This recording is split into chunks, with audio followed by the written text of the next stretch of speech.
All right, we should be good. So we're live.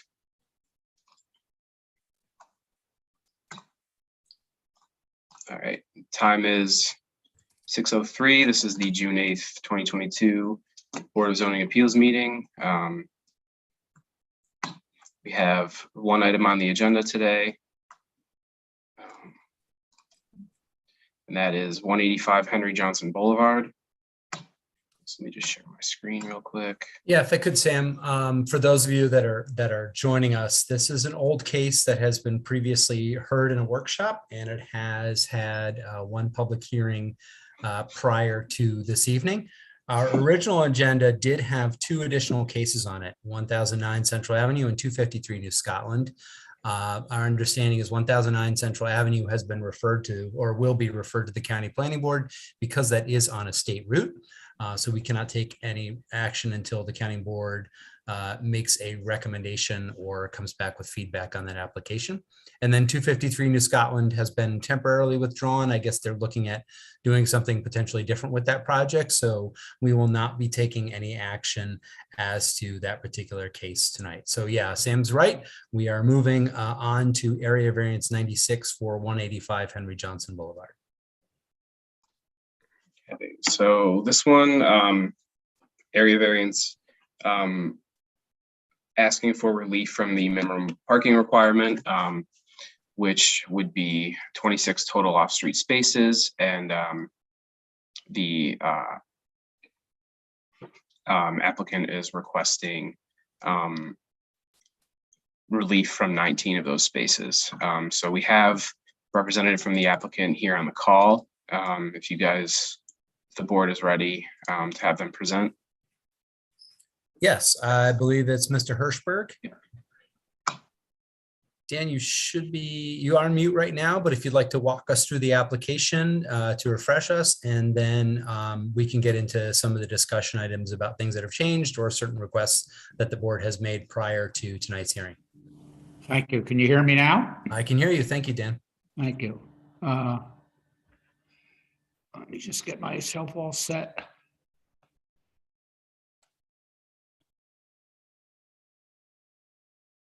Okay.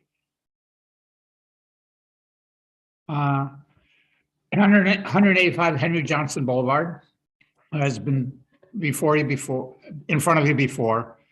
The area variance is required because by taking the required parking for both the restaurant use, the banquet use, and the residential use, and taking allowances for shared parking and proximity to transit, we came up with 26 total parking spaces required.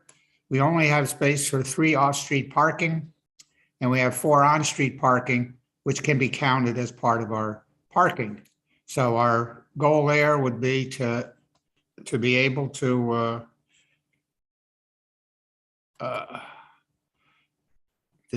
is my screen okay? My screen went okay. Now I see what I got to do. I got to switch the screen. Hold on 1 second. How about I Okay. unmute? We're looking at a summary of the project right now. Maybe that's Sam's screen. Okay, can you hear me still? I can hear you still. Yep. Okay. Sure. If you go to the next couple of sheets, they show you the basic area. You're well aware of where it is. It's right across the street from 200 Henry Johnson Boulevard. And the zoning is MUCU. We did the site plan and the parking tables, which goes through what I just had described. Next. Required parking table, required bicycle parking. We list both those. We have enough bicycle parking, but we do not have the on-street or off-street parking totaling 26 parking spots. Next. The existing building area is 2,934 square feet. The total proposed building area is 9,847. There is an existing 2 two-bedroom units, the total of 5 two-bedroom units and 1 bedroom unit, plus existing 4-bedroom unit. That's proposed. So that We're increasing the number of bedrooms there, and that's important because it affects the discharge of sewer and water. Next. You requested some additional information.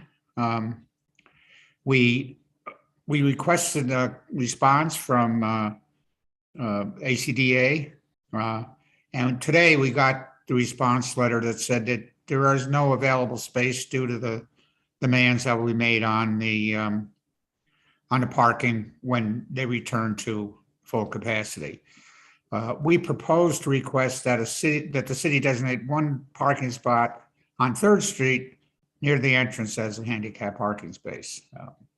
And if not, we would have to take 2 of the spaces that we're providing on site and make that a handicap space. Next. There's our proposed ADA space. That's the one handicap spot that we'd ask the city to sign as ADA spot. Next. Impact on water use, and as I said, this is important. Although the 4,770 gallons per day average daily use is an insignificant portion of the average daily water production of the city of Albany, and the city of Albany has adequate distribution system to provide that. The next item. This was additional information regarding sewer generation. And we show here the same sort of sewer generation. And when you take all these computations, the peak sewer generation is 0.029 CFS down at the bottom of the table on the left. And the discharge rate from the 1-year storm is 37 to 31 CFS. We reduced that by 0.06 CFS, which is 8.57 times the average sanitary flow, and it only loses 0.93% of the capacity of the total local combined sewer. Next. The available on-street parking. We did a study of that. We took areas nearby to show that there are adequate on-street parking. Multi-restaurants, some with bank facilities, rely on-street parking. An example is the cluster on Madison Avenue, where the Point, Junior's, Kismet, Cafe Madison, and Madison Poorhouse all use on-street parking. There's one parking lot behind the Point, but that's only got like 14 parking spots. So that's an example of other facilities where on-street parking is relied upon. And there are others in the city. There are obviously restaurants along Central Avenue, even additional ones on Henry Johnson Boulevard that also do not have off-street parking. Next. This is a request that was made by Roy Vincent to request that the Albany Police Department allow 19 parking spots, either by easement or revising of the parking lot of the property line adjustment. The deputy chief said there won't be any space available because there will be other employees that will come to use that lot. And maybe Sam, you have an answer. Do you know the date of this letter? It was sent. The original was sent in March, and it came back in like April. Okay, we have it. I know staff has it. We should always be conscious of adding things. February 25th is put into the chat. Thank you, Martha. Yeah. Okay. Yeah, I just want to make sure we're memorializing that as part of the public hearing. And just a reminder, these types of items for city staff need to be part of the public record when they come in. So I'm glad that we're able to share this as part of the public hearing for the board's comment and consideration. So, and the next one is the request that I sent to Faye Andrews, the director of the Albany Community Development Agency, and today we got a response that is shown on the site on the end. Somebody had modified this slide to include the response that came to us today by email. And again, they believe that as programs need additional parking, there will no parking available behind 200 Denny Johnson Boulevard. Next, I think there are some places that current residential uses that are specified now, but they won't be available for us. The response to recommendations, the first one has to do with that you should consider the overall statutory test about whether this had received to alleged difficulty or demonstrate unnecessary hardship. We believe that in the past, we have demonstrated that it's an unnecessary hardship. And the applicant and the city of Albany should decide that to ensure adequate parking is available for both uses of the property. And we submitted that applicant available on-street parking. That was our response to that Albany County Planning Board's request. And I think I might have one more slide, or maybe not. Nope. Oh yeah, I think I'm at the end. So that's my presentation. We're prepared to answer any questions which the board may have. Yeah, Sam, if you could go back to the aerial photograph of the site. We talk about the necessity for parking. This site is in what I would consider a sea of parking, but we have asked the applicant to reach out to adjacent property owners for the possibility of parking. I still think it's unfortunate. I don't mean to throw ACDA under the bus in a public hearing, but I'm going to say it. It's unfortunate that what seems like a daytime use would negate the possibility for nighttime use for this restaurant and banquet hall, but they have site control and they've made that determination that at this time, the parking lot is not available to be used by the applicant. Do any of my other board members have questions, comments, observations about the application that they wish to discuss?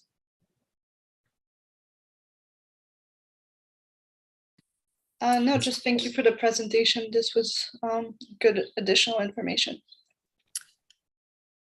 Yeah, I'm familiar with the area and having done a kind of what I'll call a windshield survey of the streets around, it does seem like there's, at least personally, it does seem like there's ample parking and a consideration of on-street parking for operations like this is one of the challenges from being in an urban neighborhood where it is quite difficult to obtain parking for the single sole purpose of parking per use.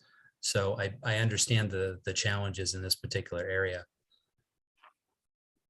Sam, it looks like we have two members of the public who are also within the attendees. Do we have anybody signed up to speak about this particular proposal? We do not have anybody signed up. Okay. Where are we with in respect to the planning board's review of the site plan? They are waiting for us to make a determination before they move forward, correct? So this actually is not going to have to go before the planning board, and there was some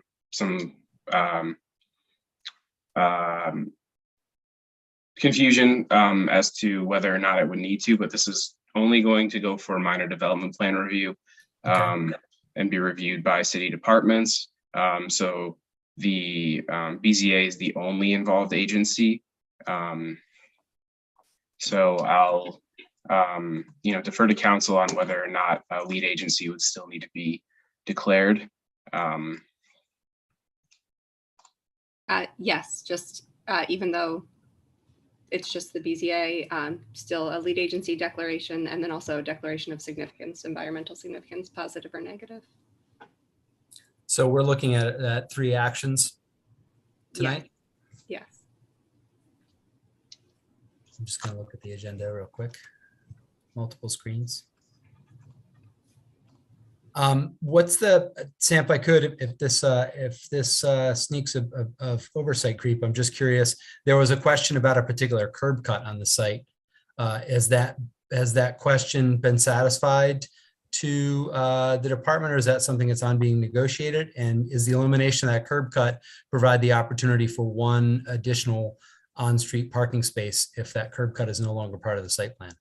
I believe that is still out to DGS as to whether or not that's actually going to happen. I know that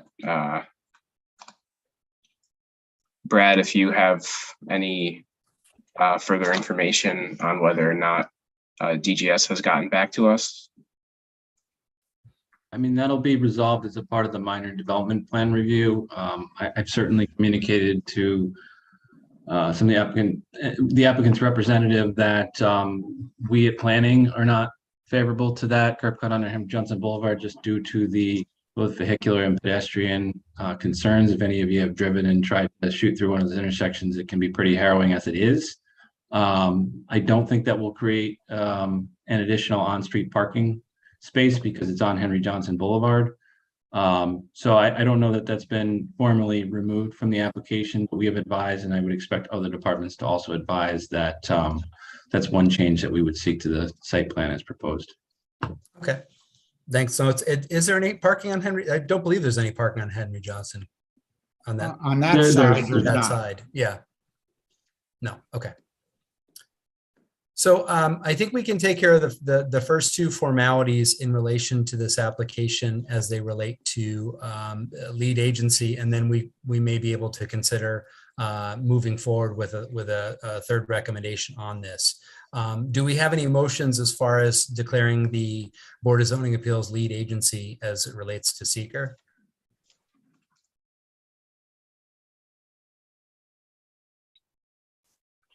I'm sure I'll make a motion that the City of Albany Board of Zoning Appeals declares itself lead agency as it regards to seeker on this area variance. Thank you. Considering the fact it's not going before the planning board where the entity is going to be taking care of the seeker in this case. Do we have a second on the motion? I'll second. Is that Paige? I think that was Paige. Yeah, this page. Yeah, okay, thank you. Any discussion? All in favor? Aye. Aye. Any abstentions? Nays?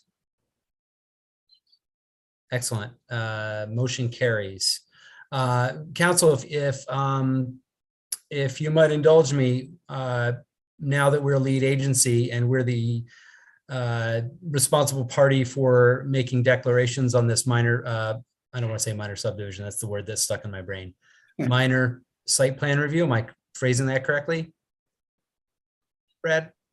Minor site development review. Minor site development. I I wanted think- Brad. Just an area variance. Yeah, yeah. You're granting an area variance. Yeah. Right, but it's Board not review going is before not- the planning board for full site plan review. That's what I mean to enter into the record, correct? Yes. Okay. Do we have a motion in regards to a declaration under seeker? And so I'm sorry, and you'll say whether it's positive or negative. Correct, yes.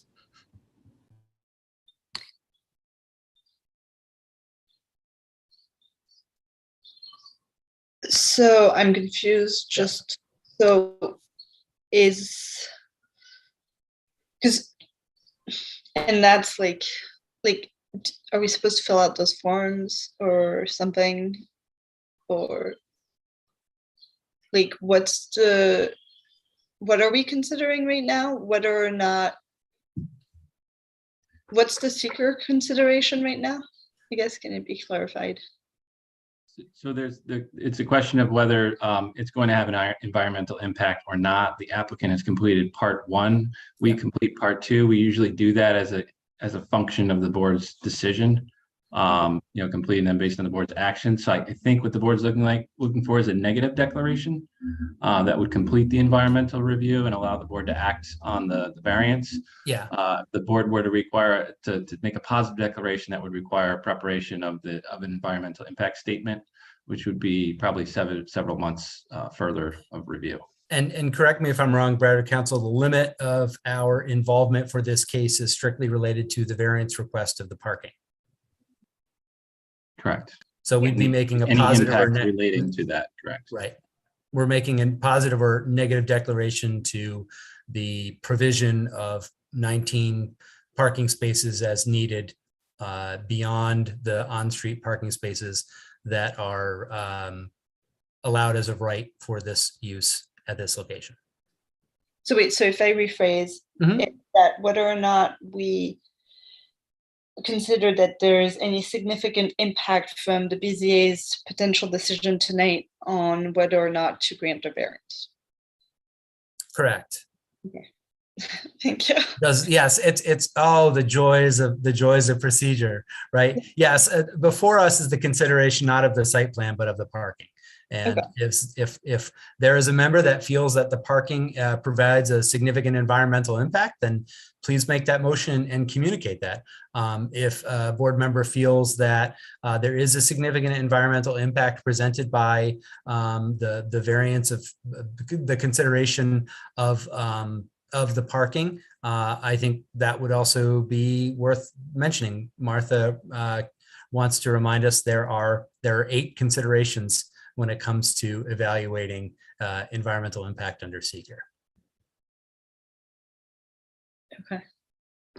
But yes, our focus is narrowly on the provision of the on-street parking. Martin, can I just ask one more question for clarification? Absolutely. We don't have a motion. We're just, we're talking about it. Yes. So we are determining whether a potential variance to not require the restaurant to provide the extra 19 spots would have a positive or negative impact under seeker. Mhm. Okay, got it. Thank you. Yeah.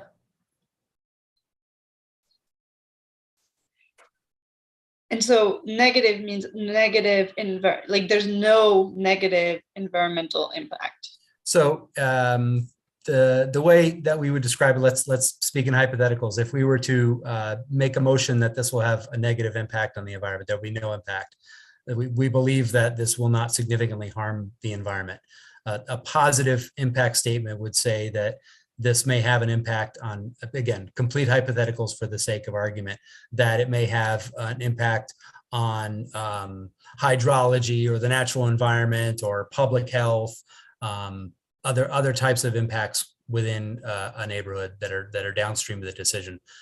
For reference, in the Druthers case, we declared a negative impact for expansion of a deck because the variance was for the I don't want to say expansion, was a variance to permit a deck over a city right of way, which was under current zoning not permitted.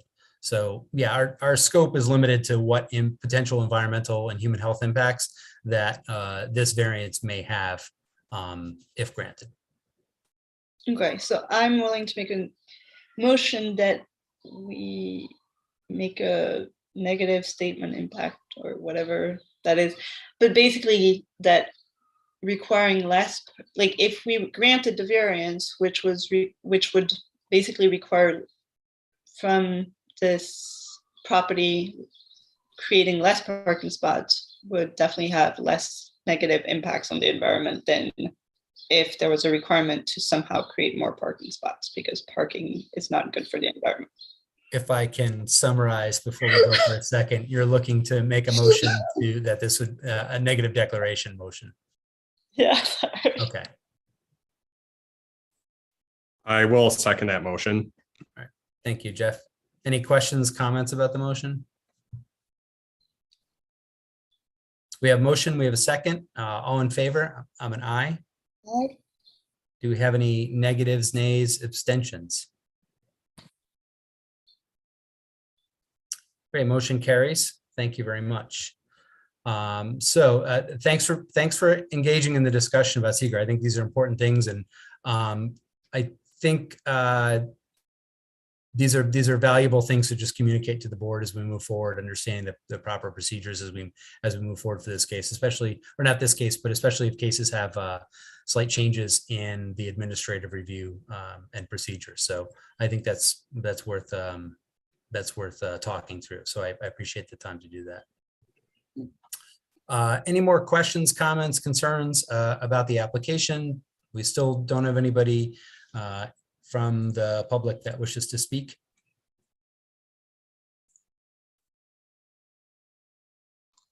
Nobody raising their hand. No. All right, thanks. We have had great time to speak about this application. This is I think the second or third time we've come around for a public hearing for this. We have had the applicant respond to the board's request to reach out to adjacent property owners for potential off-street parking options. At least for myself, I feel like I've gotten a good survey of the area and the on-street parking demands. And the staff memo has communicated their belief that on-street parking is adequate as well. I don't mean to make a case. I'm just simply stating my own observations about this case. Do we have any recommendations from members of the board about moving this case forward? And if we don't have any wishes, that's okay too. I just trying to communicate my own feelings on this project.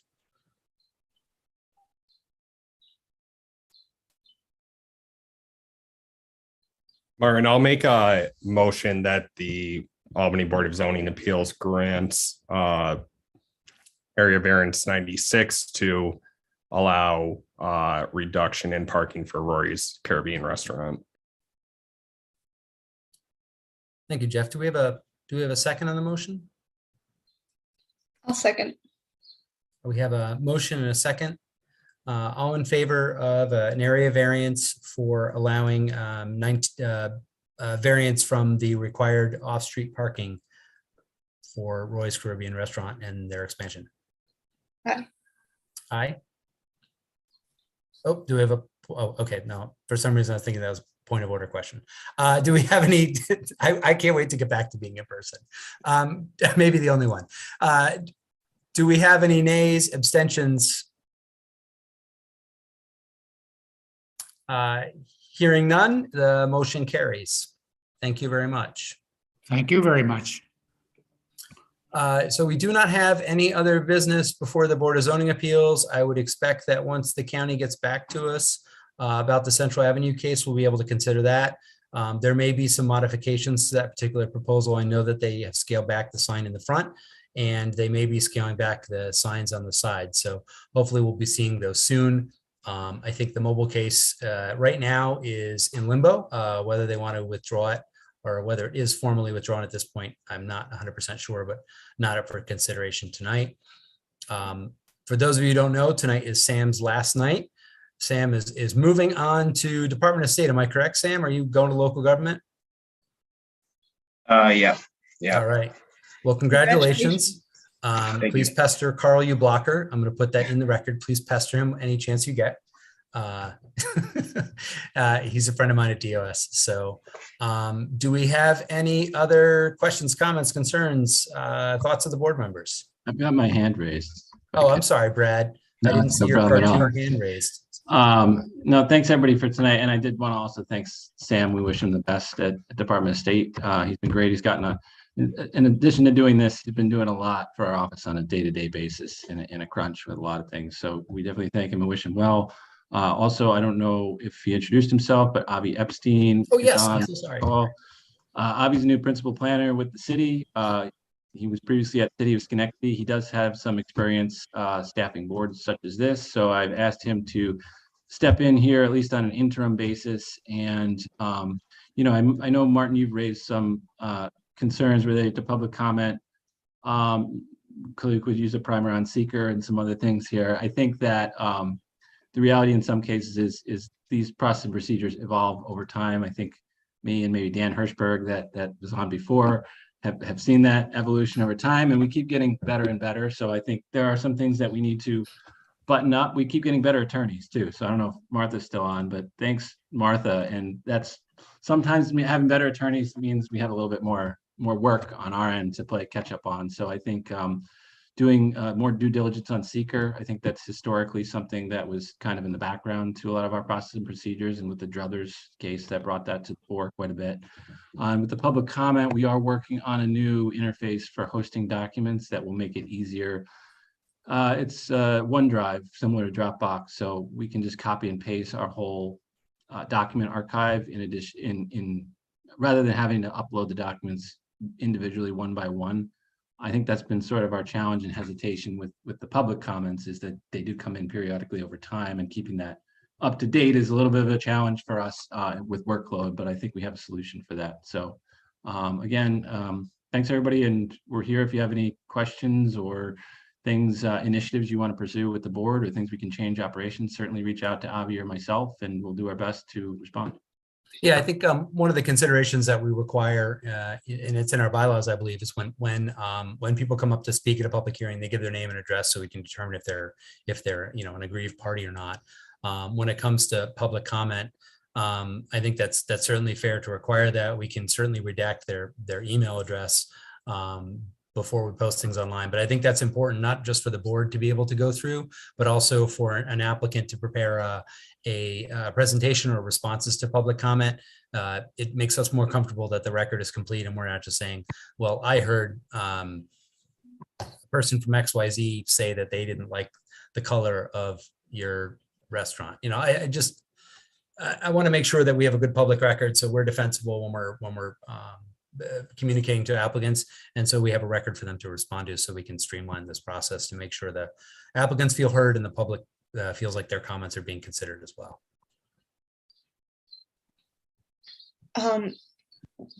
Different subject of like just board procedures and stuff like that. Did I understand correctly, and maybe I missed at the beginning of the meeting that we already talked that this may be the last virtual meeting? Yes, I believe that is the case. I believe the order expires today or tomorrow. So the next would be in person. There is a little flexibility moving forward for particular individuals to come in from a remote location.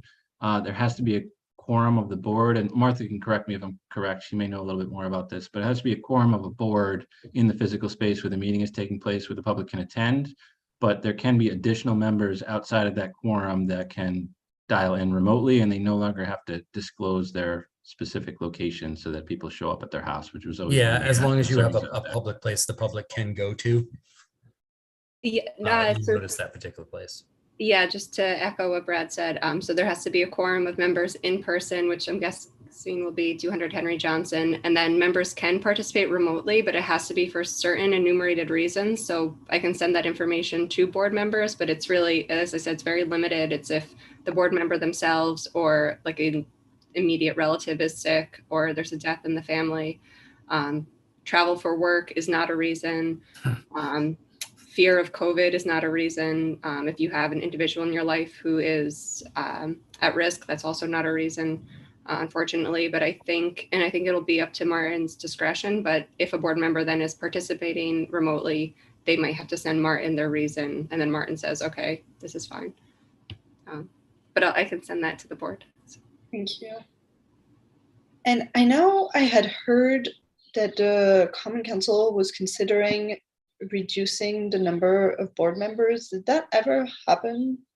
Mm-hmm. Oh, okay. Yes, it's a 5-member board now. Yeah. Okay. So it's complete with Serena. So it's fully staffed. Or Yes, one of the things we are looking at moving forward, which I think came out of a suggestion from Al DeSalvo with the planning board, was to pursue having two alternate members for each board, so that if we do have an absence that we know ahead of time, somebody else could stand in. And personally, I don't know that it would automatically become a member, but I think it would be a good way to prime new people to fill in when someone steps down from the board. So something we have drafted. It's just in a long list of things, but when you guys wants to push us, that might help. So you can be an alternate on multiple boards. There's no provision of the law which prohibits you from being an alternate on a board of zoning appeals and on the planning board. I believe that's the case, but we'll have to check on that. And historic resources. Let's get them all. Let's just jump on all of them. Board of Contract Supply. We'll just have. I assume there are pros and cons. Circuit rider. People with no life. Yeah. The legislation has been introduced though for board alternates. So. Yeah. Oh, that's great. Happens. Yeah. Well, I'm supportive. So. Okay, great. Thank you. Yeah, I want to echo my congratulations to Sam and my welcome to Avi. This is going to be fun. You're going to like this. Hopefully we've got some good cases for him to cut his teeth on coming up. Thanks to the board members also for riding the waves on this one. We've been reviewing this case for a while, so it's good that we were able to move this one forward and come to a conclusion on it. So I don't have anything else. Do we have a motion to dismiss, to adjourn? Make a motion to dismiss or adjourn. Do we have a second? Second. Otherwise, the meeting goes on in perpetuity. Somebody seconded. All right. Second, Ms. Page. There we go for the minutes. All right. All in favor of adjourning? Aye. What would happen if we all said no? No, stay. All right, great. Motion adjourns. When is our next meeting? Next The 29th? 29th. From I have to today. check the schedule. So, all right. Hopefully see your happy faces on the 29th. So thank you very much, folks. Bye-bye. Bye. So,